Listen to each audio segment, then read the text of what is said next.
Hi everyone, ಎಲ್ಲರೂ ಹೇಗಿದ್ದೀರಾ? I hope ಎಲ್ಲರೂ ತುಂಬಾ ಚೆನ್ನಾಗಿದ್ದೀರಾ ಅಂತ ಭಾವಿಸ್ತಾ ಇವತ್ತಿನ ವಿಡಿಯೋನ ನಾನು ಸ್ಟಾರ್ಟ್ ಮಾಡ್ತಾ ಇದ್ದೀನಿ. ನನ್ನ 15 ಡೇಸ್ ವೆಯ್ಟ್ ಲಾಸ್ ಚಾಲೆಂಜಲ್ಲಿ ಇವತ್ತು ಕೊನೆ ದಿನ. 15 ಡೇಸ್ ಆಯಿತು ನನ್ನ ವೆಯ್ಟ್ ಲಾಸ್ ಚಾಲೆಂಜ್ ನಾನು ತೊಗೊಂಡು. ನನ್ನ 15 ಡೇಸ್ ವೆಯ್ಟ್ ಲಾಸ್ ಚಾಲೆಂಜಲ್ಲಿ ನನ್ನ ವೆಯ್ಟು ಎಷ್ಟು ಕಡಿಮೆ ಆಗಿದೆ ಅನ್ನೋದನ್ನು ನೀವು ನೋಡ್ಬೋದು. ಇವತ್ತಿನ ನನ್ನ ವೆಯ್ಟ್ ಬಂದು 58 ಪಾಯಿಂಟ್ ಸಮಥಿಂಗ್ ಆಗಿದೆ. ನೋಡಿ, ನಿಜವಾಗ್ಲೂ ತುಂಬಾ ಖುಷಿ ಆಗುತ್ತೆ ಈ ವೆಯ್ಟ್ ಎಲ್ಲ ನೋಡಿ. ಹೌದು, ವೆಯ್ಟ್ ಲಾಸ್ ಮಾಡಬೇಕು ಅಂತ ಅಂದ್ಕೊಂಡು ನಾವು ಈ ರೀತಿ ವೆಯ್ಟ್ ಲಾಸ್ ಮಾಡಿದರೆ ನಿಜವಾಗ್ಲೂ ಅದ್ರ ತಕ್ಕನಾಗಿ ರಿಸಲ್ಟ್ ಬಂದಾಗ ತುಂಬಾ ಖುಷಿ ಆಗುತ್ತಲ್ವ. ಎಲ್ಲನೂ ತಿನ್ಕೊಂಡು ಆರಾಮಾಗಿ ಇದ್ಕೊಂಡೇ ನಾವು ಇಷ್ಟು ಚೆನ್ನಾಗಿ ಡೈಲಿ ಗ್ರಾಮ್ ಲೆಕ್ಕದಲ್ಲಿ ವೆಯ್ಟ್ನ ಕಮ್ಮಿ ಮಾಡ್ಕೊಂಡು ಬಂದಾಗ ನಿಜವಾಗ್ಲೂ ಅದೊಂಥರ ಖುಷಿ ಅನಿಸುತ್ತೆ. ಆ ವೆಯ್ಟ್ ಸ್ಕೇಲ್ ಮೇಲೆ ಚೆಕಿಂಗ್ ಮಿಷಿನ್ ಮೇಲೆ ನಿಂತ್ಕೊಂಡಾಗ ಆ ರಿಸಲ್ಟ್ ತೋರಿಸಿದಾಗ ಒಂಥರ ನಿಜವಾಗ್ಲೂ ಒಂಥರ ಖುಷಿ ಅನಿಸುತ್ತೆ. ಆ ಹೋಪ್ ಇನ್ನು ನಾಳೆಗೆ ಏನು ಅನಿಸುತ್ತೆ ಗೊತ್ತಾ, ನಾಳೆ ವೆಯ್ಟಲ್ಲಿ ಇನ್ನೂ ಕಮ್ಮಿ ಬರಬೇಕಲ್ವ. ಹಾಗಾಗಿ ಇವತ್ತು ನಾನು ಡಯಟ್ ಮಾಡಬೇಕು, ಪರ್ಫೆಕ್ಟಾಗಿ ನಾನು ಡಯಟ್ ಮಾಡಲೇಬೇಕು, ಏನೇನೋ ತಿನ್ನೋದು ಬೇಡಪ್ಪ, ಸ್ವಲ್ಪ ಡಯಟ್ ಸೀರಿಯಸ್ ಆಗಿ ತೊಗೊಂಡೆ ನಾನು ಡಯಟ್ ಮಾಡೋಣ ಅಂತ ಎಲ್ರಿಗೂ ಫೀಲ್ ಆಗುತ್ತೆ. ಅದೇ ರೀತಿಯೇ ನನಗೂ ಆ ಥರನೇ ಫೀಲ್ ಆಯಿತು. ಹಾಗೆಯೇ ಈ ಥರ ವೆಯ್ಟ್ ಲಾಸ್ ಆಗ್ತಿದೆಯಲ್ಲ ಡೇ ಬೈ ಡೇ ಅಂತ ಅಂದ್ಕೊಂಡೇ ನಾನು ಅವತ್ತಿಂದ ವೆಯ್ಟ್ ಲಾಸ್ ಮಾಡ್ಕೊಂಡು ಬಂದೆ. ನಿಮಗೂ ಕೂಡ ಲೈವ್ ಆಗಿ ಪ್ರತಿಯೊಂದು ನನ್ನ ಡೈಲಿ ವೆಯ್ಟ್ ಲಾಸ್ ಪ್ರತಿಯೊಂದು ವೀಡಿಯೋಸ್ನೂ ಕೂಡ ಅಪ್ಲೋಡ್ ಮಾಡ್ತಾನೆ ಬಂದಿದ್ದೆ, ನೀವು ನೋಡ್ತಾನೆ ಇದ್ರಿ. ಬಟ್ ಒಂದೊಂದು ಸಲ ಹಾಗೆಯೇ ವೆಯ್ಟ್ ಅಷ್ಟೇ ಇರ್ತಿತ್ತು. ಬಟ್ ಒಂದೊಂದು ಸಲ ವೆಯ್ಟ್ ಜಾಸ್ತಿ ಆಗಿದ್ದು ಉಂಟು, ಒಂದು 100 ಗ್ರಾಮ್ ಎಲ್ಲ ಜಾಸ್ತಿ ಆಗಿದ್ದು ಉಂಟು. ಹಾಗೆಯೇ ವೆಯ್ಟ್ ಲಾಸ್ ಆಗಿದ್ದು ಉಂಟು ಅಲ್ವಾ. 15 ಡೇಸಲ್ಲಿ ಇದು ವೇರಿಯೇಷನ್ ಆಗೋದು ಕಾಮನ್ ಪ್ರೋಸೆಸ್ ಆಯಿತಾ. ಪ್ರತಿಯೊಂದು ಹೆಣ್ಮಕ್ಳಿಗೂ ಈ ರೀತಿ ಯಾವ ಟೈಮಲ್ಲಿ ಈ ರೀತಿ ವೆಯ್ಟ್ ಸ್ವಲ್ಪ ವೇರಿಯೇಷನ್ ಆಗುತ್ತೆ ಅಂತ ನಿಮಗೆಲ್ಲ ಗೊತ್ತಿರೋ ಅಂಥದ್ದೇ. ಏಕೆಂದರೆ ನಾನು ಅವತ್ತೇ ಆ ವಿಡಿಯೋದಲ್ಲಿ ನನ್ನ ವೀಡಿಯೋಸ್ನ ಸಾಮಾನ್ಯವಾಗಿ ಹೆಣ್ಮಕ್ಳೇ ನೋಡ್ತಿರೋದ್ರಿಂದ ಆ ವಿಡಿಯೋಸ್ ಎಲ್ಲ ನಾನು ಆಲ್ರೆಡಿ ಹಿಂದಿನ ವಿಡಿಯೋದಲ್ಲಿ ಅಪ್ಲೋಡ್ ಮಾಡಿದ್ದೀನಿ. ಒಂದೊಂದು ಟೈಮಲ್ಲಿ ಈ ರೀತಿ ವೇರಿಯೇಷನ್ ಬರುತ್ತೆ, ತಲೆ ಕೆಡಿಸ್ಕೋಬೇಡಿ.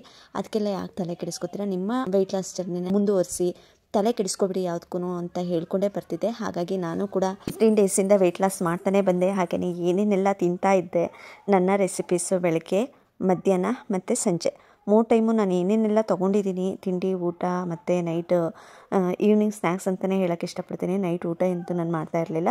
ಅಷ್ಟನ್ನು ನಾನು ನಿಮ್ಮ ಹತ್ರ ಶೇರ್ ಮಾಡಿಕೊಂಡೇ ಬಂದೆ. ಬಟ್ ರಿಸಲ್ಟ್ ತುಂಬಾ ಚೆನ್ನಾಗಿ ಬಂತು, ಅದೇ ಖುಷಿ ಆಗ್ತಿದೆ. ಹಾಗೆಯೇ ನನ್ನ ವಿಡಿಯೋಸ್ ನೋಡಿ ಎಷ್ಟೋ ಜನ ಮೋಟಿವೇಟ್ ಆಗಿದ್ದೂ ಉಂಟು. ಹಾಗೆಯೇ ವೆಯ್ಟ್ ಲಾಸ್ ಮಾಡ್ತಾ ಇದ್ದೀರಾ, ಅದನ್ನು ನೋಡಿಂತೂ ನನ್ನ ವಿಚಾರಕ್ಕೆ ನನಗೆ ಖುಷಿ ಆಗ್ತಿಲ್ಲ. ನಿಜವಾಗ್ಲೂ ಆ ವಿಚಾರಕ್ಕೆ ನಾನು ತುಂಬಾ ಖುಷಿಪಟ್ಟೆ. ಏಕೆಂದರೆ ನನ್ನ ವಿಡಿಯೋಸ್ ನೋಡಿ ನಿಮಗೊಂದು ಯೂಸ್ಫುಲ್ ಆಯಿತು ಅಂತ ಕಮೆಂಟ್ ಹಾಕ್ತಿರಲ್ವ, ನಿಜವಾಗ್ಲೂ ಖುಷಿ ಆಗುತ್ತೆ. ಯಾರಿಗೆಲ್ಲ ನನ್ನ ವೆಯ್ಟ್ ಲಾಸ್ ತುಂಬಾ ಇಷ್ಟ ಆಗಿತ್ತು, ಹಾಗೆಯೇ ಯಾರೆಲ್ಲ ವೆಯ್ಟ್ ಲಾಸ್ ಮಾಡ್ಕೊಂಡ್ರಿ, ನಿಜವಾಗ್ಲೂ ಥ್ಯಾಂಕ್ ಯು ಸೋ ಮಚ್. ಏಕೆಂದರೆ ನೀವು ವೆಯ್ಟ್ ಲಾಸ್ ಮಾಡ್ತಿದ್ದೀನಿ, ನನ್ನ ವೆಯ್ಟ್ ಇಷ್ಟಿಷ್ಟಿದೆ ಸಿಸ್ಟರ್ ಅಂತ ಕಮೆಂಟ್ ಹಾಕಿರೋದ್ರಿಂದನೇ ನನಗೂ ಸ್ವಲ್ಪ ಮೋಟಿವೇಟ್ ಆಗಿತ್ತು. ಹೌದು, ಇವರೆಲ್ಲ ಲಾಸ್ ಮಾಡ್ಕೋತಿದ್ದಾರೆ, ನಾನೇನಾದರೂ ಮತ್ತೆ ಜಾಸ್ತಿ ತಿಂದು ವೆಯ್ಟ್ ಜಾಸ್ತಿ ಆಗಿಬಿಟ್ರೆ, ನನ್ನ ವೆಯ್ಟೇ ಸರಿಯಾಗಿ ಬರಲಿಲ್ಲ ಅಂದರೆ ನನ್ನ ವೀಡಿಯೋಸ್ ನೋಡ್ತಾರಾ ಅನ್ನೋ ಥರ ನನಗೂ ಫೀಲ್ ಆಗ್ತಾಯಿತ್ತು. ಏಕೆಂದರೆ ನಾನು ಪರ್ಫೆಕ್ಟಾಗಿರಬೇಕು. ಯಾವುದೇ ನಾನೊಂದು ಹೇಳ್ತೀನಿ ಅಂದರೆ ಆ ವಿಚಾರದಲ್ಲಿ ನನ್ನಲ್ಲಿ ಪರ್ಫೆಕ್ಟಾಗಿ ಇರಬೇಕಲ್ವಾ. ನಾನೇ ಏನೇನೋ ರಾಂಗಾಗಿ ತಿಂದ್ಕೊಂಡು ಎಲ್ಲ ಮಾಡಿಕೊಂಡು ನಾನು ನಿಮಗೆ ಸಾಚಾ ಥರ ಹೇಳೋಕ್ಕೋದ್ರೆ ಅದು ಸರಿ ಬರಲ್ಲ, ಆಯಿತಾ. ಅದಕ್ಕೋಸ್ಕರ ನಿಜವಾಗ್ಲೂ ತುಂಬ ಖುಷಿ ಆಯಿತು. ನನ್ನ ವೀಡಿಯೋಸಿಂದ ತುಂಬ ಜನ ವೆಯ್ಟ್ ಲಾಸ್ ಕೂಡ ಮಾಡ್ತಿದ್ದೀರಾ. ಆ ಕಮೆಂಟ್ಸ್ ಎಲ್ಲ ನೋಡಿ ನಿಜವಾಗ್ಲೂ ಖುಷಿ ಆಗ್ತಿದೆ. ನನ್ನ ಸಿಸ್ಟರ್, ನನ್ನ ವೀವರ್ಸ್ ಅಂತ ಹೇಳೋಕ್ಕೆ ಇಷ್ಟಪಡಲ್ಲ ನಿಮ್ಮನ್ನು, ನಿಜವಾಗ್ಲೂ ನೀವು ರಿಲೇಟಿವ್ಸಲ್ಲಿ ಒಬ್ಬರು ಆಗಿದ್ದೀರಾ. ಹಾಗಾಗಿ ನನ್ನ ಸಿಸ್ಟರ್ಸು ವೆಯ್ಟ್ ಲಾಸ್ ಮಾಡ್ತಿರೋದು ನೋಡಿ ನನಗೆ ತುಂಬಾ ಖುಷಿ ಆಯಿತು. ಇದೇ ರೀತಿ ನಿಮ್ಮ ಟಾರ್ಗೆಟ್ ಎಲ್ಲಿವರೆಗಿದೆ ಅಲ್ಲಿವರೆಗೂ ಬಿಡಬೇಡಿ, ಆಯಿತಾ. ಇದೇ ರೀತಿ ವೆಯ್ಟ್ ಲಾಸ್ನ ಮಾಡ್ತಾನೆ ಬನ್ನಿ. ಏಕೆಂದರೆ ನಿಮ್ಮ ಚಾಲೆಂಜ್ನ ನೀವು ತೊಗೊಂಡಿದ್ದೀರಾ, ನಿಮ್ಮ ಟಾರ್ಗೆಟ್ ಎಲ್ಲಿವರೆಗಿದೆ ಅಲ್ಲಿವರೆಗೂ ನೀವು ಚಾಲೆಂಜ್ನ ಯಾವತ್ತೂ ಮಿಸ್ ಮಾಡೋಕ್ಕೆ ಹೋಗಬೇಡಿ. ಒಂದಿನ 2 ದಿನ ಓಕೆ, ರಿಲೇಷನ್ ಮನೆಗೆ ಹೋದೆ ಇಲ್ಲ ಫಂಕ್ಷನ್ಗೆ ಹೋದೆ, ಒಂದಿನ 2 ದಿನ ಓಕೆ ತಗೊಳ್ಳಿ, 3 ಡೇಸ್ ತಗೊಳ್ಳಿ, 4 ಡೇಸ್ ತಗೊಳ್ಳಿ. ಮತ್ತೆ 4 ಡೇಸ್ ತೊಗೊಂಡ್ಮೇಲೆ ಏನು ಗೊತ್ತಾ, ಮತ್ತೆ ನೀವು ಡಯಟ್ ಪ್ಲಾನಿಗೆ ಬರೋಕ್ಕೆ ಹೋದಾಗ ಸ್ವಲ್ಪ ಕಷ್ಟ ಆಗುತ್ತೆ, ಆಗದೇ ಇರಲ್ಲ, ಸ್ವಲ್ಪ ಕಷ್ಟ ಆಗುತ್ತೆ. ಬಿಟ್ಬಿಡೋಣ, ಅಯ್ಯೋ ಯಾರು ಮಾಡ್ತಾರಪ್ಪ ಅನ್ನೋ ರೀತಿ ಫೀಲ್ ಆಗುತ್ತೆ. ಆ ರೀತಿ ಮಾಡೋಕ್ಕೆ ಹೋಗಬೇಡಿ. ನೀವು ನಿಮ್ಮ ವೆಯ್ಟ್ ಲಾಸ್ನ ನೀವು ಚಾಲೆಂಜಾಗಿ ತೊಗೊಂಡಿದ್ದೀರಾ, ಅಕ್ಸೆಪ್ಟ್ ಮಾಡ್ಕೊಂಡಿದ್ದೀರಾ, ನಿಮ್ಮ ಟಾರ್ಗೆಟ್ ಏನಿದೆ ಅಲ್ಲಿ ಬಂದು ನಿಂತ್ಕೋಬೇಕು. ಅಲ್ಲಿವರೆಗೂ ನೀವು ವೆಯ್ಟ್ ಲಾಸ್ ಜರ್ನಿನ ಮಾಡಲೇಬೇಕು. ಮಾಡಿ. ವೆಯ್ಟ್ ಲಾಸ್ ಅಂತ ಹೇಳಲ್ಲ, ಪ್ರತಿಯೊಂದು ವಿಡಿಯೋದಲ್ಲೂ ನಾನು ಹೇಳ್ತಲೇ ಇದ್ದೀನಿ, ವೆಯ್ಟ್ ಲಾಸ್ ಅಲ್ಲ, ಇದು ಫ್ಯಾಟ್ ಲಾಸ್, ಆಯಿತಾ. ನಿಮ್ಮ ಫ್ಯಾಟು, ಬ್ಯಾಡ್ ಕೊಲೆಸ್ಟ್ರಾಲ್ ಇದೆಯಲ್ಲ ನಮ್ಮ ಬಾಡಿಲಿ ಇದೆಯಲ್ಲ, ಅದನ್ನು ನಾವು ಲಾಸ್ ಮಾಡಲೇಬೇಕು. ಆದಷ್ಟು ಆ್ಯಕ್ಟಿವ್ ಆಗಿರಿ, ರನ್ನಿಂಗ್ ಮಾಡಿ, ವಾಕಿಂಗ್ ಮಾಡಿ. ಅದ್ರ ಜೊತೆಗೆ ನಿದ್ದೆ ತುಂಬಾ ಇಂಪಾರ್ಟೆಂಟ್ ಆಗಿರುತ್ತೆ, ನಿದ್ದೆನೂ ಕೂಡ ಮಾಡಿ, ಆಯಿತಾ. ಯಾರಿಗೆಲ್ಲ ನನ್ನ ಈ ವಿಡಿಯೋಸ್ ಇಷ್ಟ ಆಗ್ತಿದೆ, ಹೊಸದಾಗಿ ಯಾರೆಲ್ಲ ನನ್ನ ಚಾನಲ್ನ ನೋಡ್ತಾ ಇದ್ದೀರಾ ಅವರು ಪ್ಲೀಸ್ ನನ್ನ ಚಾನಲ್ನ ಸಬ್ಸ್ಕ್ರೈಬ್ ಮಾಡ್ಕೊಳ್ಳಿ. ಹಾಗೆಯೇ ಒಂದು ಲೈಕ್ ಕೊಡೋದನ್ನು ಮರಿಬೇಡಿ, ಆಯಿತಾ. ನನ್ನ ವೀಡಿಯೋಸ್ಗೆ ಲೈಕು ಬರಲೇಬೇಕು, ಲೈಕ್ ಕೊಡೋದನ್ನು ಮರಿಬೇಡಿ. ಏಕೆಂದರೆ ನಾನೊಂದು ಯೂಸ್ಫುಲ್ ವಿಡಿಯೋ ಮಾಡ್ತಾಯಿದ್ದೀನಿ, ನಿಮ್ಗೆ ಹೆಲ್ಪ್ ಆಗ್ತಿದೆ ಅಂದರೆ ನಿಮ್ಮಿಂದ ಒಂದು ಲೈಕ್ ಬಂದರೆ ನನಗಿನ್ನೂ ತುಂಬಾ ಖುಷಿ ಆಗ್ತಿದೆ. ನಾನು ಮಾಡ್ತಾ ಇರೋಂತಹ ವಿಡಿಯೋ ನಿಮಗೆ ಯೂಸ್ಫುಲ್ ಅನ್ನಿಸ್ತಿದೆ ಅಂತ ನನಗೂ ಕೂಡ ತಿಳಿಯುತ್ತಲ್ವ. ಹಾಗಾಗಿ ಲೈಕ್ ಕೊಡಿ. ಹಾಗೆಯೇ ಏನೇ ಡೌಟ್ಸ್ ಇದ್ದರೂ ನೀವು ಕಮೆಂಟ್ ಮೂಲಕ ನನಗೆ ತಿಳಿಸ್ಬೋದು. ಪ್ರತಿಯೊಬ್ಬರು ಕಮೆಂಟ್ಗೂ ಕೂಡ ನಾನು ರಿಪ್ಲೈ ಮಾಡ್ತಾನೇ ಇದ್ದೀನಿ, ಹಾಗೆ ರಿಪ್ಲೈ ಮಾಡ್ತಾನೇ ಇರ್ತೀನಿ ಇನ್ನು ಮುಂದೆನೂ. ಹಾಗೆಯೇ ಇನ್ನೊಂದು ಡೌಟ್ಸ್ ಇದೆ ನನಗೆ, ಏನು ಅಂದರೆ ನಾನು ನೆಕ್ಸ್ಟು ಅಪ್ಲೋಡ್ ಮಾಡೋಂಥ ವಿಡಿಯೋಗಳಲ್ಲಿ ಡೈಲಿ ರೆಸಿಪಿ ಜೊತೆ ಮೋಟಿವೇಶನ್ ವಿಡಿಯೋನ ಹಾಕಬೇಕಾ, ಇಲ್ಲ ನನ್ನ ವೆಯ್ಟ್ ಲಾಸ್ ಜರ್ನಿನ ನಾನು ಮುಗಿಸ್ತಾ ಇದ್ದೀನಲ್ವ. ಹಾಗಾಗಿ ನೀವು ವೆಯ್ಟ್ ಲಾಸ್ ಮಾಡ್ತಿರೋರಿಗೆ ಈ ಡೈಲಿ ನನ್ನ ವೀಡಿಯೋಸ್ ನೋಡಿ, ಈ ಥರ ಮೋಟಿವೇಶನ್ ವೀಡಿಯೋಸು ಥಾಟ್ಸ್ ಎಲ್ಲ ನೋಡಿ ನಿಮಗೆ ಮೋಟಿವೇಟ್ ಆಗುತ್ತೆ ಮಿಸ್ಟರ್, ನನಗೆ ನೀವು ಹಾಕಿ ಮೋಟಿವೇಟ್ ಥಾಟ್ಸ್ ಒಂದೆರಡಾದರೂ ಹೇಳಲೇಬೇಕು ಅಂತ ಹೇಳ್ತೀರಾ, ಇಲ್ಲ ಪರವಾಗಿಲ್ಲ ನಿಮ್ಮ ಡೈಲಿ ವ್ಲಾಗು ಹಾಗೆಯೇ ಹೆಲ್ದಿ ಫುಡ್ನ ತೋರಿಸ್ಕೊಂಡು ಹೋಗಿ ಅಂತ ಹೇಳ್ತೀರಾ. ಅದು ನಿಮ್ಮ ಕಮೆಂಟ್ಸ್ ಮೇಲೆ ಡಿಪೆಂಡ್ ಆಗಿರುತ್ತೆ. ನೀವು ಯಾವ ರೀತಿ ಹೆಚ್ಚಿನದಾಗಿ ಕಮೆಂಟ್ಸ್ ಯಾವುದರಲ್ಲಿ ಇರುತ್ತೆ, ಯಾವ ರೀತಿ ಇರುತ್ತೆ ಅದ್ರ ವೀಡಿಯೋಸ್ನ ನಾನು ಅಪ್ಲೋಡ್ ಮಾಡೋಕ್ಕೆ ಸ್ಟಾರ್ಟ್ ಮಾಡ್ತೀನಿ ಆಯಿತಾ. ಅದ್ರ ಜೊತೆಗೆ ನನ್ನ ಹೇರ್ ಕೇರ್ ಬಗ್ಗೆನೂ ಕೂಡ ನಾನು ವೀಡಿಯೋಸ್ನ ಅಪ್ಲೋಡ್ ಮಾಡಬೇಕು ಅಂತ ಅಂದ್ಕೊಂಡಿದ್ದೀನಿ. ಅದನ್ನು ಕೂಡ ಜೊತೆಲೇ ಅಪ್ಲೋಡ್ ಮಾಡಿಕೊಡ್ತಾ ಬರ್ತೀನಿ. ಬಟ್ ಡೈಲಿ ವೀಡಿಯೋಸ್ನ ಹಾಕೋಕ್ಕೆ ಸ್ವಲ್ಪ ಕಷ್ಟ ಆಗುತ್ತೆ. 2 ಡೇಸ್ಗೊಂದ್ಸಲ ಅಂದರೆ ದಿನ ಬಿಟ್ಟು ಒಂದಿನ ಹಾಕ್ತೀನಿ, 2 ಡೇಸ್ಗೊಂದ್ಸಲ ಹಾಕ್ತೀನಿ ವೀಡಿಯೋಸ್ನ. ಯಾಕೆಂದರೆ ಮಕ್ಕಳಿಗೆ ಎಕ್ಸಾಮ್ ಹತ್ತಿರ ಬರ್ತಾ ಇದೆ, ಅವ್ರಿಗೆ ಓದಿಸ್ಬೇಕು. ಈ ಮಂತ್ 27, 26ಇಂದನೇ ಸ್ಟಾರ್ಟ್ ಆಗ್ತಾ ಇದೆ, 20ವರೆಗೂ ಎಕ್ಸಾಮ್ಸ್ ಇರುತ್ತೆ. ಹಾಗಾಗಿ ಮಧ್ಯ ಫ್ರೀ ಟೈಮಲ್ಲಿದ್ದಾಗ ಮಕ್ಕಳು ಸ್ಕೂಲ್ಗೆ ಹೋದಾಗ ಆ ಟೈಮಲ್ಲಿ ನನ್ನ ಎಡಿಟ್ಸ್ ಎಲ್ಲ ಕಂಪ್ಲೀಟ್ ಮಾಡಿಕೊಂಡು ನಿಮಗೆ ವಿಡಿಯೋನ ಅಪ್ಲೋಡ್ ಮಾಡಬೇಕಾಗುತ್ತೆ. ಮಕ್ಕಳಿದ್ದಾಗ ಮಕ್ಕಳನ್ನ ಓದಿಸೋದೇ ಆಗಿರುತ್ತೆ. ಹಾಗಾಗಿ ಈ ಟೈಮಲ್ಲಿ ಸ್ವಲ್ಪ 1 ಮಂತ್ ನಾನು ಡೈಲಿ ವೀಡಿಯೋಸ್ನ ಅಪ್ಲೋಡ್ ಮಾಡೋಕ್ಕಾಗಲ್ಲ. ಇನ್ನು ನಾನು ಅವತ್ತಿಂದನೂ ನನ್ನ blog daily weight loss recipe start ಆದಾಗಿಂದನೂ ನಾನು ಹೇಳ್ತಲೇ ಇದ್ದೀನಿ, ಬೆಳಗ್ಗೆ ಟೈಮು ಆದಷ್ಟು ಖಾರನ ಕಮ್ಮಿ ಮಾಡಿ ಅದ್ರ ಬದಲು ಸಲಾಡ್ಸ್ನ ತೊಗೊಳ್ಳಿ, ಪ್ರೋಟೀನ್ನ ಹೆಚ್ಚಾಗಿ ಹೈ ಪ್ರೋಟೀನ್ನ ಯೂಸ್ ಮಾಡಿ. ಏನು ಗೊತ್ತಾ, ತಿಂಡಿ ಮಾಡಿರ್ತೀರ ಪರವಾಗಿಲ್ಲ, ಮನೆಯಲ್ಲಿ ಎಲ್ಲರೂ ತಿನ್ನೋವಂಥ ತಿಂಡಿನೇ ನೀವು ಮಾಡ್ಕೊಂಡಿರ್ತೀರ, ಸಪ್ರೇಟ್ ಮಾಡೋಕ್ಕೆ ಟೈಮ್ ಇಲ್ಲ ಅನ್ನೋರಿಗೆ ಒಂದು ಟಿಪ್ಸ್ ಹೇಳ್ತೀನಿ ಓಕೆನಾ. ಅವ್ರು ಏನು ಮಾಡಬೇಕು ಅಂದರೆ, ಈಗ ಮನೇಲೇ ಒಂದು ಚಿತ್ರಾನ್ನ ಮಾಡಿದ್ದೀರಾ ಅಥವಾ ಪಲಾವ್ ಮಾಡಿದ್ದೀರಾ ಅಂದರೆ ಆ ಪಲಾವ್ನ ಸ್ವಲ್ಪ ಕ್ವಾಂಟಿಟಿ ತಟ್ಟೆಗೆ ಇಟ್ಕೊಳ್ಳಿ. ಅದ್ರ ಜೊತೆಗೆ ನಿಮ್ಮ ಸಲಾಡ್ಸ್ ಇರಲೇಬೇಕು. ನಿಮ್ಮ ಮನೇಲಿ ಏನಿದೆ ಅದು ಕಣಪ್ಪ, ಅದು ಇದು ಅಂತ ನಾನು ಹೇಳಲ್ಲ.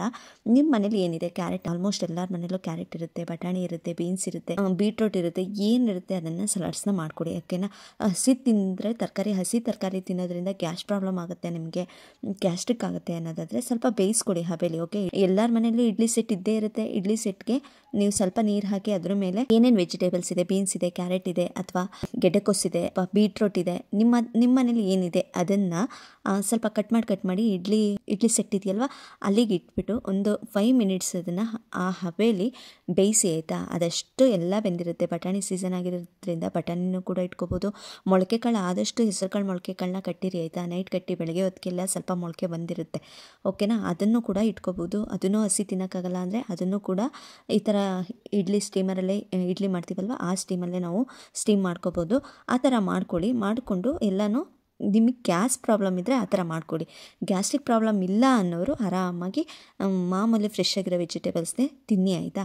ಅದನ್ನು ಸಲಾಡ್ಸ್ನ ಒಂದು ಸೈಡಿಗೆ ಇಟ್ಕೊಳ್ಳಿ. ಇನ್ನು ಪ್ರೋಟೀನು ಆದರೆ ಬೆಳಗ್ಗೆ ಟೈಮ್ ಮೊಟ್ಟೆ ತಿಂತೀನಿ ಅಂದರೆ ಮೊಟ್ಟೆ ಇಟ್ಕೋಬೋದು, ಚಿಕನ್ ಇಟ್ಕೋಬೋದು. ಇಲ್ಲ ಅವೆಲ್ಲ ಕಷ್ಟ ಆಗುತ್ತೆ ಅಂದರೆ ಮೊಳಕೆ ಕಾಳು ಆಪ್ಷನ್ ಹೇಳೇ ಇದ್ದೀನಿ, ಅವತ್ತಿಂದನೂ ನಾನು ಹೇಳ್ತಾನೆ ಇದ್ದೀನಿ. ಮೊಳಕೆ ಕಾಳು ಅಥವಾ ಕಾಳು ಐಟಮ್ಸು ಯಾವುದೇ ಇದ್ರೂ ಪರವಾಗಿಲ್ಲ, ಒಂದು 3-4 ಥರ ಕಾಳು ಐಟಮ್ಸ್ನ ಇಟ್ಕೊಂಡು ಅದನ್ನು ಒಟ್ಟಿಗೆ ಸ್ಟೀಮ್ ಮಾಡ್ಕೊಳ್ಳಿ. ಈಗ ಯಾವುದೂ ಸ್ಟೀಮ್ ಆಗಲ್ಲ, ಬೇಯಿಸಲ್ಲ ಅನ್ನೋದಾದರೆ ಪರವಾಗಿಲ್ಲ, ಹೆಸರು ಕಾಳನ್ನ ಸಲಾಡ್ ರೀತಿ ಮಾಡ್ಕೊಳ್ಳಿ. ಈರುಳ್ಳಿ, ಕ್ಯಾರೆಟ್ ಎಲ್ಲ ಹಚ್ಚಿಟ್ಕೊಂಡು ಹೆಸರು ಕಾಳನ್ನ ಮಿಕ್ಸ್ ಮಾಡಿಕೊಂಡು ನೀವು ಅದನ್ನು ಇಟ್ಕೊಂಡು ಮೊದಲು ನಿಮ್ಮ ತಿಂಡಿನ ಎಲ್ಲಿಂದ ಸ್ಟಾರ್ಟ್ ಮಾಡಬೇಕು ಅಂದರೆ, ನೀವು ಚಿತ್ರಾನ್ನ ಮಾಡಿದ್ದೀರಾ ಅಥವಾ ಪುಳಿಯೋಗರೆ ಮಾಡಿದ್ದೀರಾ, ಪಲಾವ್ ಮಾಡಿದ್ದೀರಾ ಅಂದರೆ ಅಲ್ಲಿ ಕೈ ಹಾಕಬೇಡಿ ಓಕೆನಾ. ನಿಮ್ಮ ಫಸ್ಟ್ ಈಟಿಂಗ್ ಎಲ್ಲಿ ಹೋಗಬೇಕು ಅಂದರೆ ಪ್ರೋಟೀನ್ ಎಲ್ಲಿದೆ ಅಲ್ಲಿಗೆ ಹೋಗಬೇಕು. ನೀವು ಮೊದಲು ಏನಂತ ತಿನ್ನಬೇಕು, ಯಾವ ಪ್ರೋಟೀನ್ ಸಲಾಡ್ಸ್ನ ಮಾಡ್ಕೊಂಡಿದ್ದೀರಾ, ಇಲ್ಲ ಬೇಯಿಸ್ಕೊಂಡಿದ್ದೀರಾ, ಇಲ್ಲ ಮೊಟ್ಟೆ ಇದೆಯೋ ಚಿಕನ್ ಇದೆಯೋ ಅಲ್ಲಿಗೆ ನಿಮ್ಮ ಕೈ ಹೋಗಬೇಕು ಆಯಿತಾ. ಮೊದಲು ಪ್ರೋಟೀನಿಂದ ನಿಮ್ಮ ತಿಂಡಿನ ಸ್ಟಾರ್ಟ್ ಮಾಡಿ. ಮೊದಲು ಪ್ರೋಟೀನ್ ಅಂಶನ ತೊಗೊಳ್ಳಿ, ಅದಾದಮೇಲೆ ಸಲಾಡ್ಸ್ನ ತಿನ್ನಿ. ಅದೆಲ್ಲ ಆಯಿತು, ಅರ್ಧ ಭಾಗ ಆಲ್ರೆಡಿ ನಿಮ್ಮ ಹೊಟ್ಟೆ ತುಂಬ ಹೋಗಿರುತ್ತೆ ಆಯಿತಾ. ನೀವು ತಿಂದು ನೋಡಿ ಗೊತ್ತಾಗುತ್ತೆ. ಅದೆಲ್ಲ ತಿಂದು ಆಯಿತು ಅಂದಾಗ ಇನ್ನೂ ಬೇಕು ನಿಮಗೆ ಅನಿಸಿದರೆ ಆ ರೈಸ್ ಕಡೆಗೆ ಹೋಗಲಿ ನಿಮ್ಮ ಕೈ ಓಕೆನಾ. ನೀವೇನು ರೈಸ್ ಐಟಮ್ನ ಮಾಡ್ಕೊಂಡಿದ್ರೆ ಅದನ್ನು ತಿನ್ನಿ, ಅದರಲ್ಲೂ ನಿಮಗೆ ಹೆಚ್ಚಾಗುತ್ತೆ ನಿಜವಾಗ್ಲೂ. ನೀವು ಸಲಾಡ್ಸ್ ಎಲ್ಲ ತಿಂದರೆ ಅಂದ್ಕೊಳ್ಳಿ, ನೀವು ಸೈಡಲ್ಲಿ ರೈಸ್ ಇಟ್ಕೊಂಡಿದ್ರೆ ಆ ರೈಸ್ ನಿಮಗೆ ಹೆಚ್ಚು ಅಂತಲೇ ಅನಿಸುತ್ತೆ. ಅದೆಲ್ಲ ತುಂಬಿನೇ ಅರ್ಧ ಹೊಟ್ಟೆ ಮುಕ್ಕಾಲು ಭಾಗ ತುಂಬಿರುತ್ತೆ ಆಯಿತಾ. ಇನ್ನು ರೈಸ್ನ ಒಂದು 4-5 ತುತ್ತು ತೊಗೊಂಡ್ರೆ ಅಷ್ಟೇ ಸಾಕಾಗೋಗುತ್ತೆ. ಈ ಥರ ಮಾಡಿ. ಇದೊಂದು ಟಿಪ್ಸ್ ನಿಮಗೆ ನಿಜವಾಗ್ಲೂ ತುಂಬಾ ಹೆಲ್ಪ್ ಆಗುತ್ತೆ. ಈ ರೀತಿ ಮಾಡಿ ನಿಮ್ಮ ರಿಸಲ್ಟ್ ತುಂಬಾ ಚೆನ್ನಾಗಿ ಬರುತ್ತೆ. ವೆಯ್ಟ್ ಲಾಸ್ ಅಂತೂ ಖಂಡಿತ ಆಗುತ್ತೆ, 100% ವೆಯ್ಟ್ ಲಾಸ್ ಆಗುತ್ತೆ. ಎಲ್ಲ ಏನಿರುತ್ತೆ ಹೇಳಿ ನಿಮ್ಮ ಮೈಂಡಲ್ಲಿರೋದು. ನೀವು ತಗೊಳ್ಳೋ ಅಂತಹ ತೀರ್ಮಾನದಲ್ಲಿ ನಿಮ್ಮ ವೆಯ್ಟ್ ಲಾಸ್ ಇರುತ್ತೆ. ನಿಮಗೆ ನೀವೇ ಪ್ರಾಮಿಸ್ ಹಾಕೋಬೇಕು ಆಯಿತಾ. ನಾನು ವೆಯ್ಟ್ ಲಾಸ್ ಮಾಡ್ತೀನಿ, ಈ ಮಂತು 3 kg ಆದರೂ ನನ್ನ ವೆಯ್ಟು ಲಾಸ್ ಆಗಲೇಬೇಕು ಅಟ್ಲೀಸ್ಟ್ 2 kg ಆದರೂ ನನ್ನ ವೆಯ್ಟ್ ಲಾಸ್ ಮಾಡ್ಕೊಳ್ಳೇಬೇಕು ಅಂತ ನಿಮಗೆ ನೀವೇ ಪ್ರಾಮಿಸ್ ಹಾಕ್ಕೊಳ್ಳಿ. ಆಗ ನಿಜವಾಗ್ಲೂ ವೆಯ್ಟ್ ಲಾಸ್ ಆಗ್ತಾನೆ ಬರುತ್ತೆ. ವೆಯ್ಟ್ ಇಂತೂ ಗೇನು ಆಗಲ್ಲ, ಹಾಗೆಯೇ ಸ್ಟ್ರಕ್ಕು ಕೂಡ ಆಗಲ್ಲ. ಅದ್ರ ಜೊತೆಗೆ ಎಕ್ಸಸೈಸು, ರನ್ನಿಂಗು ಅಥವಾ ವಾಕು, ಫಿಸಿಕಲ್ ಆ್ಯಕ್ಟಿವಿಟೀಸ್ ನೀವು ಏನಾರ ಮಾಡ್ರಪ್ಪ, ಡ್ಯಾನ್ಸ್ ಮಾಡ್ತೀರಾ, ಏನು ಮಾಡ್ತೀರಾ, ಮಕ್ಕಳ ಜೊತೆ ಆಟ ಆಡ್ತೀರಾ, ಕುಣಿದಾಡ್ತೀರಾ, ಎಲ್ಲ ಫಿಸಿಕಲ್ ಆ್ಯಕ್ಟಿವಿಟೀಸೇ ಆಯಿತಾ. ಏನಾದರೂ ಮಾಡಿ ಒಟ್ಟು ವೆಯ್ಟ್ ಲಾಸ್ ಆಗೋ ಥರ ಬೆವರಬೇಕು, ನೀವು ಸ್ವೆಟ್ ಆಗಬೇಕು. ಆಗ ನಿಮ್ಮ ಬಾಡಿ ಆರ್ಗನ್ಸ್ ಎಲ್ಲ ಆ್ಯಕ್ಟಿವ್ ಆಗುತ್ತೆ. ಆರ್ಗನ್ಸ್ ಎಲ್ಲ ಆ್ಯಕ್ಟಿವ್ ಆಗೋದ್ರಿಂದ ನಿಜವಾಗ್ಲೂ ಫ್ಯಾಟ್ ಲಾಸ್ ಆಗ್ತಾ ಬರುತ್ತೆ, ಫ್ಯಾಟ್ ಬರ್ನ್ ಆಗ್ತಾ ಬರುತ್ತೆ. ಹಾಗೆಯೇ ಇವತ್ತಿನ ತಿಂಡಿಗೆ ನಾನು ಎಗ್ ಬಿರಿಯಾನಿನ ಮಾಡ್ಕೋತಾ ಇದ್ದೀನಿ ಆಯಿತಾ. ಇದರಲ್ಲಿ ಏನೆಲ್ಲ ರೆಸಿಪೀಸ್ ಹಾಕಿದ್ದೀನಿ ಅದನ್ನು ಪ್ರತಿಯೊಂದು ನಾನು ಇಂಗ್ರೀಡಿಯೆಂಟ್ಸ್ನ ಹೇಳೋಕ್ಕಾಗ್ತಿಲ್ಲ, ಏಕೆಂದರೆ ಅದನ್ನು ಹೇಳೋಕ್ಕೋದ್ರೆ ಈ ರೀತಿ ನನಗೆ ವೆಯ್ಟ್ ಲಾಸ್ ಬಗ್ಗೆ ಮಾತಾಡೋಕ್ಕೂ ಕೂಡ ಟೈಮ್ ಸಿಗಲ್ಲ. ಅದಕ್ಕೋಸ್ಕರ ಎಲ್ಲ ಕೂಡ ಸ್ಕಿಪ್ ಮಾಡಿಲ್ಲ ಆಯಿತಾ. ಎಲ್ಲನೂ ನಾನು ಈ ವಿಡಿಯೋದಲ್ಲಿ ಅಪ್ಲೋಡ್ ಮಾಡಿದ್ದೀನಿ. ನೀವು ಇಂಟ್ರೆಸ್ಟ್ ಕೊಟ್ಟು ನಾನು ನೋಡ್ತೀನಿ, ಪರವಾಗಿಲ್ಲ, ಹಾಗೆಯೇ ಮಾಡ್ಕೋತೀನಿ, ಈ ರೀತಿ ಮಾಡ್ತೀನಿ ಅನ್ನೋದಾದರೆ ಮಾಡ್ಕೋಬೋದು ಆಯಿತಾ. ಎಗ್ ಬಿರಿಯಾನಿಗೆ ಏನೇನೆಲ್ಲ ಹಾಕಬೇಕು ಅದನ್ನೆಲ್ಲ ಇಂಗ್ರೀಡಿಯೆಂಟ್ಸ್ನ ನಾನು ಇದರಲ್ಲಿ ತೋರಿಸಿದ್ದೀನಿ. ನೀವು ಒಂದ್ಸಲ ಟ್ರೈ ಮಾಡಿ, ತುಂಬಾ ಚೆನ್ನಾಗಿರುತ್ತೆ. ಬಟ್ ನಾನು ಇದರಲ್ಲಿ ಸ್ವಲ್ಪ ಆಯಿಲ್ ಯೂಸ್ ಮಾಡಿದ್ದೀನಿ, ಏನೂ ಮಾಡೋಕ್ಕಾಗಲ್ಲ. ಎಗ್ ಬಿರಿಯಾನಿ ಅಂದಮೇಲೆ ನಮಗೆ ಸ್ವಲ್ಪ ಚೆನ್ನಾಗಿರಬೇಕು ಟೇಸ್ಟು ಅಂತ ಅನಿಸುತ್ತೆ. ಹಾಗಾಗಿ ಸ್ವಲ್ಪ ಆಯಿಲು ಮತ್ತು ತುಪ್ಪನ ಆ್ಯಡ್ ಮಾಡ್ಕೊಂಡಿದ್ದೀನಿ. ಬಟ್ ಆದ್ರೂ ಅಷ್ಟು ಆಯಿಲ್ ಆ ರೈಸ್ಗೆ ಸಾಕಾಗಿರಲಿಲ್ಲ ಆಯಿತಾ. ಇನ್ನೂ ಸ್ವಲ್ಪ ಆಯಿಲ್ ಹಾಕಬೇಕಿತ್ತು, ಸ್ವಲ್ಪ ಡ್ರೈ ಥರನೇ ಆಗಿತ್ತು, ಏಕೆಂದರೆ ಕಮ್ಮಿ ಆಯಿಲ್ ಹಾಕಿರೋದ್ರಿಂದ ಸ್ವಲ್ಪ ರೈಸ್ ಕೂಡ ಡ್ರೈ ಥರ ಅನ್ನಿಸ್ತಾ ಇತ್ತು. ಇದ್ರ ಜೊತೆಗೆ ಯಾವುದಾದ್ರೂ ಒಂದು ಸಾಗು, ಗ್ರೇವಿ ಈ ಥರ ಮಾಡಿಕೊಡಿ, ಸಖತ್ತಾಗಿರುತ್ತೆ. ತುಂಬಾ ಚೆನ್ನಾಗಿತ್ತು ಎಗ್ ಬಿರಿಯಾನಿ. ನೀವು ಒಂದ್ಸಲ ಟ್ರೈ ಮಾಡಿ ನೋಡಿ, ತುಂಬ ಚೆನ್ನಾಗಿರುತ್ತೆ. ಹಾಗೆಯೇ ನೀವು ಮಾಡಿಕೊಡಿ. ಇದು ಕಾಮನಾಗಿ ಎಲ್ರಿಗೂ ಗೊತ್ತಿರೋ ಅಂಥದ್ದೇ, ಅದರಲ್ಲೂ ನಾನೇನು ಹೇಳಲೇಬೇಕು ಅನ್ನೋದೇನಿಲ್ಲ. ಅದಲ್ಲದೆ ಯೂಟ್ಯೂಬಲ್ಲಂತೂ ತುಂಬಾ ರೆಸಿಪಿಗಳು ಕೂಡ ಸಿಗ್ತವೆ, ಆರಾಮಾಗಿ ನೀವು ಮಾಡ್ಕೋಬೋದು ಆಯಿತಾ. ನಾನು ಹೇಳಬೇಕು ಅನ್ನೋದೇನಿಲ್ಲ. ಹಾಗೆಯೇ ಜೊತೆಗೆ ಸ್ನ್ಯಾಕ್ಸ್ ಕೂಡ ಇರುತ್ತೆ, ಸೌತೆಕಾಯಿ ಹಾಗೆ ಕ್ಯಾರೆಟ್ನು ಕೂಡ ತೊಗೊಂಡಿದ್ದೆ. ಇದು ಬೆಳಗಿನ ಟಿಫನ್ ಅಂತೂ ಆಯಿತು. ಇನ್ನು ಮಧ್ಯಾಹ್ನಕ್ಕೆಲ್ಲ ಮಾಮೂಲಿ ಅಂತೆ ಏನಾದರೂ ಸಾಂಬಾರು ಮಾಡೋಣ ಅಂತ ಅಂದ್ಕೊಂಡಿದ್ದೆ. ಒಂದಿನ ಅಲ್ವಾ ಅಪರೂಪಕ್ಕೆ ಆಯಿಲ್ ಐಟಮ್ ತಿಂದಿದ್ದೀನಿ ಅಂದ್ಕೊಂಡು ಸುಮ್ಮನೆ ಇದ್ದೆ ಆಯಿತಾ. ಅದಾಗ್ತಿದ್ದಂಗೆ ಮಧ್ಯಾಹ್ನಕ್ಕೆ ಮತ್ತೆ ನಮ್ಮ ಮನೆಯವರು ಮಟನ್ ಮತ್ತು ಚಿಕನ್ ಎರಡೂ ತೊಗೊಬಂದರು. ಮಟನ್ ಬಿರಿಯಾನಿ ಮಾಡಲೇಬೇಕು, ಮಾಡುವು, ಇಲ್ಲ ನಾನು ತಿನ್ನಬೇಕು ಅಂತ ಹೇಳಿದರು. ಇನ್ನು ಬೇಡ ಅಂತ ಹೇಳೋಕ್ಕೂ ಕೂಡ ನಮ್ಗೆ ಆಗಲ್ಲ ಅಲ್ವಾ. ಹಾಗಾಗಿ ಇನ್ನು ಮಟನ್ ಬಿರಿಯಾನಿಗೆ ಕೂಡ ಪ್ರಿಪೇರ್ ಮಾಡಿದೆ. ಮಧ್ಯಾಹ್ನಕ್ಕೆ ಮಟನ್ ಬಿರಿಯಾನಿನೂ ಕೂಡ ತಿಂದಿದ್ದಾಯಿತು ಆಯಿತಾ. ಇಷ್ಟನ್ನು ಈಗ ಬೆಳಗ್ಗೆ ತಿಂದಿರೋ ಅಂಥ ಎಗ್ ಬಿರಿಯಾನಿಲೇ ಆಯಿಲ್ ಹಾಕಿದೆ. ಇನ್ನು ಮಟನ್ನು ಅಂದಮೇಲೆ ನಿಮಗೆ ಗೊತ್ತಿರುತ್ತೆ ಅದರಲ್ಲಿ ಎಷ್ಟು ಕ್ಯಾಲರೀಸ್ ಇರುತ್ತೆ, ಹಾಗೆಯೇ ಎಷ್ಟು ಅದರಲ್ಲೆಲ್ಲ ತುಂಬಾ ಕೊಲೆಸ್ಟ್ರಾಲ್ ಇರುತ್ತೆ. ಅದಲ್ಲದೆ ನಾವು ಜೊತೆಗೆ ಆಯಿಲು ಮತ್ತು ತುಪ್ಪನೂ ಕೂಡ ಆ್ಯಡ್ ಮಾಡ್ತೀವಿ. ಬಿರಿಯಾನಿ ಚೆನ್ನಾಗಿರಬೇಕು ಅನ್ನೋದಾದರೆ ನಾವು ಈ ಥರ ಮಾಡಲೇಬೇಕು, ಏನೂ ಮಾಡೋಕ್ಕಾಗಲ್ಲ. ಇಲ್ಲಾಂದ್ರೆ ಅಷ್ಟು ದುಡ್ಡು ಕೊಟ್ಟು ತಂದಿದ್ಗೂ ತಿಂದಂಗೆ ಅನಿಸಲ್ಲ ಆ ಬಿರಿಯಾನಿನ, ಸ್ವಲ್ಪನೂ ಚೆನ್ನಾಗಿಲ್ಲ. ಅದೇನು ಅದಕ್ಕೆ ತುಪ್ಪ ಆಯಿಲ್ ಹಾಕಿದ್ರೇ ಆ ಬಿರಿಯಾನಿಗೆ ಒಂಥರ ಟೇಸ್ಟ್ ಇರುತ್ತೆ. ಹೇಗೇಗೋ ಮಾಡ್ತೀನಿ ಅಂದರೆ ಬಿರಿಯಾನಿ ಚೆನ್ನಾಗಲ್ಲ ಆಯಿತಾ, ಡ್ರೈ ಥರನೇ ಆಗಿಬಿಡುತ್ತೆ. ಹಾಗಾಗಿ ಹಾಕಲೇಬೇಕು, ಏನೂ ಮಾಡೋಕ್ಕೆ. ಹಾಗಾಗಿ ಸ್ವಲ್ಪ ತುಪ್ಪ ಮತ್ತು ಆಯಿಲ್ನೂ ಆ್ಯಡ್ ಮಾಡಿ ಬಿರಿಯಾನಿನೂ ಕೂಡ ಮಾಡಿದ್ದಾಯಿತು. ಮಟನ್ ಬಿರಿಯಾನಿನೂ ತಿಂದಿದ್ದಾಯಿತು, ಎಗ್ ಬಿರಿಯಾನಿ ಬೆಳಗ್ಗೆ ತಿಂಡಿಗೆ ತಿಂದಿದ್ದಾಯಿತು. ಇಷ್ಟನ್ನು ನಾನು ವೆಯ್ಟ್ ಲಾಸ್ ಮಾಡಬೇಕು, ನಾನು ಆ ಕ್ಯಾಲರೀಸ್ನ ಬರ್ನ್ ಮಾಡಬೇಕು ಅಂದರೆ ನಿಜವಾಗ್ಲೂ ನೀವು ತಿಂದ್ರೂ ಅಷ್ಟೇ ಅದನ್ನೆಲ್ಲ ಬರ್ನ್ ಮಾಡಬೇಕು ಅಂದರೆ ನಿಜವಾಗ್ಲೂ 1 ಅವರ್, 1.5 ಅವರ್, 1 ಅವರ್ ನಾವು ರನ್ನಿಂಗ್ ಮಾಡಬೇಕಾಗುತ್ತೆ ಅಥವಾ ಎಕ್ಸಸೈಸ್ಗಳು ಮಾಡಬೇಕಾಗುತ್ತೆ. ವಾಕಿಂದ ನಿಜವಾಗ್ಲೂ ಇಷ್ಟು ಕ್ಯಾಲರೀಸ್ನ ಬರ್ನ್ ಮಾಡೋಕ್ಕಾಗಲ್ಲ. 1 ಅವರ್ ರನ್ನಿಂಗ್ ಕಂಪಲ್ಸರಿ ಮಾಡಲೇಬೇಕು. ಅಷ್ಟು ಕ್ಯಾಲರೀಸ್ನ ನಾವು ತಿಂದಿದ್ದೀವಿ ಅಂದಮೇಲೆ ಒಂದೇ ಸಲ ಅಷ್ಟು ಬಾಡಿಗೆ ಹೋಗಿದೆ ಅಂದರೆ ದಿನಕ್ಕೆ ಎಷ್ಟು ಕ್ಯಾಲರೀಸ್ ಹೋಗಬೇಕು ಅಷ್ಟೇ ಹೋಗಬೇಕಾಯ್ತಾ. ಹೆಚ್ಚಾಗಿ ಹೋಗಿದೆ ಅಂದಾಗ ನಾವು ಏನು ಮಾಡಬೇಕು, ಅಷ್ಟು ಕ್ಯಾಲರೀಸ್ ಬರ್ನ್ ಆಗೋವರೆಗೂ ನಾವು ರನ್ನಿಂಗ್ ಅಥವಾ ಎಕ್ಸಸೈಸ್ ಮಾಡಲೇಬೇಕು. ಹಾಗಾಗಿ ಈವ್ನಿಂಗು ನಾನು ಮಧ್ಯಾಹ್ನ ತಿಂದಿದ್ದಾಯಿತು. ಇನ್ನು ನೈಟ್ ಏನೂ ತೊಗೊಳಕ್ಕೆ ಹೋಗಲಿಲ್ಲ. ಹಾಗಾಗಿ ಏನು ಮಾಡಿದೆ ಅಂದರೆ ಸಂಜೆ 5 ಗಂಟೆ, 5:30, 6 ಗಂಟೆ ಹಾಗೆ ಇಬ್ಬರೂ, ನಮ್ಮನೆಯವರು ನಾನು ಇಬ್ಬರೂ ವಾಕ್ ಹೋದ್ವಿ. ರನ್ನಿಂಗ್ ಮಾಡಿದ್ದಾಯಿತು. ವಾಕ್ ಮಾಡಲಿಲ್ಲ ಆಯಿತಾ. ನಾನು ನಿನ್ನೆ ಫುಲ್ಲು ರನ್ನಿಂಗ್ನೇ ಮಾಡಿದ್ದೀನಿ. ಅಷ್ಟು 1 ಅವರ್ ರನ್ನಿಂಗ್ ಮಾಡಿದ್ದೇ ಆಯಿತು. ಇಷ್ಟಕ್ಕೆ ಕ್ಯಾಲರೀಸ್ ಬರ್ನ್ ಆಯಿತು ಅಂತ ಅಂದ್ಕೊಂಡಿದ್ದೀನಿ. ಹಾಗಾಗಿ ಅದನ್ನು ನಾನು ಕ್ಲಾರಿಟಿ ಕೊಡಬೇಕಾಯಿತು. ಏನಾದರೂ ಆಯಿಲ್ ಫುಡ್ಡು ಅಥವಾ ಏನಾದರೂ ತುಂಬ ಇಷ್ಟ ಆಗಿ ತಿಂದಾಗ ಏನು ಮಾಡೋದಪ್ಪ, ತಿಂದ್ಬಿಟ್ಟು ವೆಯ್ಟ್ ಗೇನ್ ಆಗುತ್ತಪ್ಪ ಅಂತ ಯೋಚನೆ ಮಾಡೋದ್ರ ಬದಲು 1 ಅವರ್ ರನ್ನಿಂಗ್ ಮಾಡಿ ಅಥವಾ ಎಕ್ಸಸೈಸ್ ಮಾಡಿ, ಸ್ವಲ್ಪ ಎಫರ್ಟ್ ಹಾಕಿ ಓಡಿ ಆಯಿತಾ. ಆ ಕ್ಯಾಲರೀಸ್ ಅಲ್ಲೇ ಬರ್ನ್ ಆಗುತ್ತೆ. ನೀವು ಎಷ್ಟು ತಿಂದಿರ್ತೀರ ಅಷ್ಟು ಕ್ಯಾಲರೀಸು ಕೂಡ ಬರ್ನ್ ಆಗೋಕ್ಕೆ ಹೆಲ್ಪ್ ಆಗುತ್ತೆ ನಿಮಗೆ. ವೆಯ್ಟ್ ಗೇನ್ ಆಗೋಕ್ಕೆ ಚಾನ್ಸೇ ಇಲ್ಲ, ವೆಯ್ಟ್ ಲಾಸ್ ಆಗ್ತಾ ಬರುತ್ತೆ. ಓಕೆನಾ. ಹಾಗೆಯೇ ನಾನು ನನ್ನ ವೀಡಿಯೋಸಲ್ಲಿ ನಿಮಗೆ ಹೇಳಿದೆ 15 ಡೇಸ್ ವೆಯ್ಟ್ ಲಾಸ್ ಚಾಲೆಂಜಲ್ಲಿ ಫಸ್ಟು ನನ್ನ ವೆಯ್ಟ್ ಇದ್ದಿದ್ದು 61 ಇತ್ತು. ಓಕೆ, 0.5 ಬಿಟ್ಬಿಡೋಣ, 61 ಇತ್ತು. ಇನ್ನು ಇವತ್ತು 15 ಡೇಸು ನೀವು ನೋಡ್ತಾ ಇರ್ಬೋದು 58.60 ಬಂದಿದೆ. ಆಲ್ಮೋಸ್ಟ್ 61 ಅಂದರೆ 2.5 kg ನಾನು ಕಮ್ಮಿ ಮಾಡ್ಕೊಂಡಿದ್ದೀನಿ 15 ಡೇಸಲ್ಲಿ.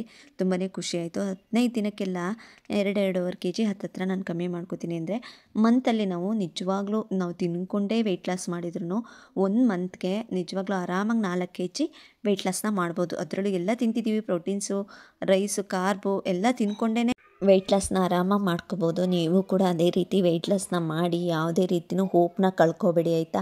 ನಿಮ್ಮ ಚಾಲೆಂಜ್ ಏನಿದೆ, ನಿಮ್ಮ ಟಾರ್ಗೆಟ್ ಏನಿದೆ ಅದು ಬಂದು ನಿಲ್ಲೋವರೆಗೂ ನಿಮ್ಮ ಚಾಲೆಂಜ್ನ ನೀವು ತಪ್ಪಿಸ್ಬಾರ್ದು. ನಿಮ್ಮ ಟಾರ್ಗೆಟ್ನ ನೀವು ಯಾವತ್ತೂ ಮಿಸ್ ಮಾಡ್ಕೋಬೇಡಿ, ನಿಮ್ಮ ಹೋಪ್ನ ಯಾವತ್ತೂ ಕಳ್ಕೊಬೇಡಿ. ವೆಯ್ಟ್ ಲಾಸ್ ಆಗೇ ಆಗುತ್ತೆ. ಸ್ಟಾರ್ಟಿಂಗ್ ನಿಮಗೆ ಆಗ್ತಾ ಇಲ್ಲ ಅಂದ್ರೂ ಕೊನೆಗೆ ನಿಮಗೆ ವೆಯ್ಟ್ ಲಾಸ್ ರಿಸಲ್ಟ್ ತುಂಬಾ ಚೆನ್ನಾಗಿ ಬಂದಿರುತ್ತೆ. ಈ ವಿಡಿಯೋ ನಿಮಗೆ ಸ್ವಲ್ಪನಾದರೂ ಇಷ್ಟ ಆಯಿತು, ಯೂಸ್ಫುಲ್ ಅನ್ನಿಸ್ತು ಅನ್ನೋದಾದರೆ ಪ್ಲೀಸ್ ನನ್ನ ಚಾನಲ್ನ ಸಬ್ಸ್ಕ್ರೈಬ್ ಮಾಡ್ಕೊಳ್ಳಿ ಅಂತ ಹೇಳ್ಕೊತೀನಿ. ಹಾಗೆಯೇ ನಾಳೆ ವಿಡಿಯೋದಲ್ಲಿ ಇನ್ನೊಂದು ಹೊಸ ಮಾಹಿತಿಯೊಂದಿಗೆ, ಇನ್ನಷ್ಟು ನಿಮಗೆ ಯೂಸ್ಫುಲ್ ಆಗೋವಂಥ ಮಾಹಿತಿಯೊಂದಿಗೆ ನಾನು ಸಿಗ್ತೀನಿ ಆಯಿತಾ. ಅಲ್ಲಿವರೆಗೂ ಎಲ್ರಿಗೂ ಟೇಕ್ ಕೇರ್ ಅಂತ ಹೇಳ್ತಾ ಲೈಕ್ ಕೊಡೋದನ್ನು ಮಾತ್ರ ಮಿಸ್ ಮಾಡಬೇಡಿ ಅಂತ ಹೇಳ್ತೀನಿ.